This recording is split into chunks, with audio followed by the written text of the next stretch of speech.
आप सब ने इकिया फर्नीचर्स के बारे में सुना होगा, बट क्या आपको इसके पीछे की कहानी के बारे में पता है?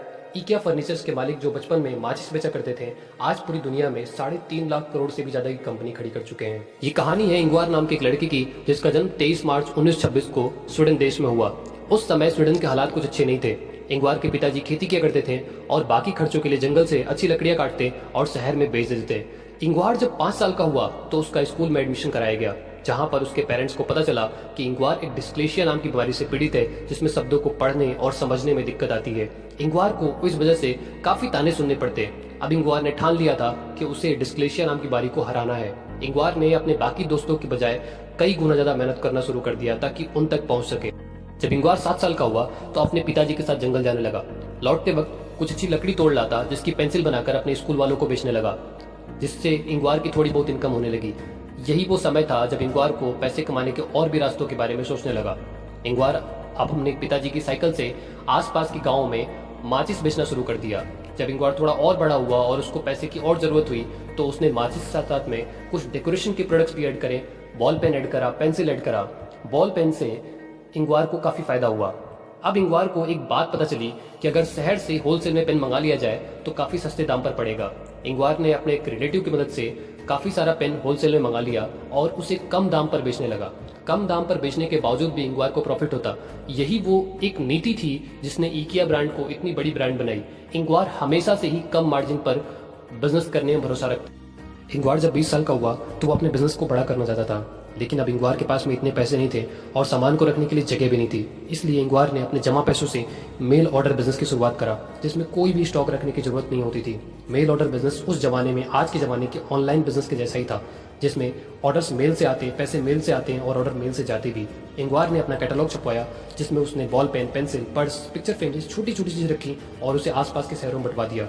धीरे धीरे इंगवार के पास में ऑर्डर आने लगे।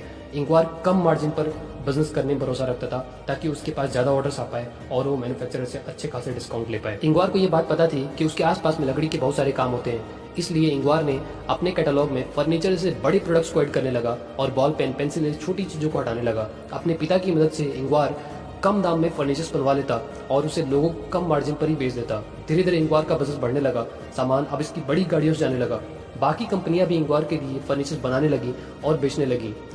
इंगवार के फर्नीचर्स की बढ़ती डिमांड की वजह से बाकी बड़ी कंपनियों की डिमांड गिरने लगी और उन्हें भारी भरकम नुकसान का भी सामना करना पड़ा।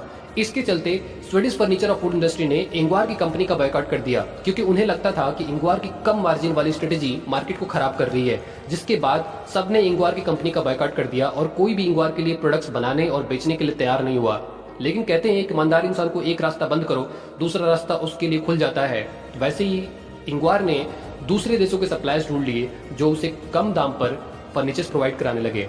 इंगवार ने अपनी ब्रांड का नाम रखा इकिया और सन 1953 में उसने अपना पहला शोरूम खोला और उसके बाद इंगवार ने उन बाकी लोकल फर्नीचर मार्केट की वॉट लगा। 60 दशक तक आते आते इंगवार और भी शहरों में अपने शोरूम खोल चुके थे। लोगों में फर्नीचर की जरूरतों को देखते हुए इंगवार के मन में सबसे पहले फोल्डिंग फर्नीचर का आइडिया आया और जब इंगवार ने फोल्डिंग फर्नीचर को मार्केट में उतारा तो देखते ही देखते ये आइडिया आग की तरफ फैला। लोगों के बीच में इकिया ब्रांड काफी फेमस हो गई। इसका सिर्फ यही कारण था कि इकिया कम मार्जिन पर बिजनेस करने में भरोसा रखती थी। कहा जाता है जिस देश में इकिया के शोरूम खुलते थे उस देश के लोकल फर्नीचर मार्केट की वॉट लग जाती थी, क्योंकि इकिया ब्रांड के फर्नीचर्स अच्छी क्वालिटी के और अच्छे डिजाइन के होते थे और कम रेट के होते थे, जो लोगों को अपनी तरह आकर्षित करते थे और यह देखते ही देखते लोगों के बीच में बहुत लोकप्रिय हो जाती थी। आज इकिया 40 से भी ज्यादा देशों में रन कर रही है और आज ये कंपनी 3.5 लाख करोड़ की हो चुकी है।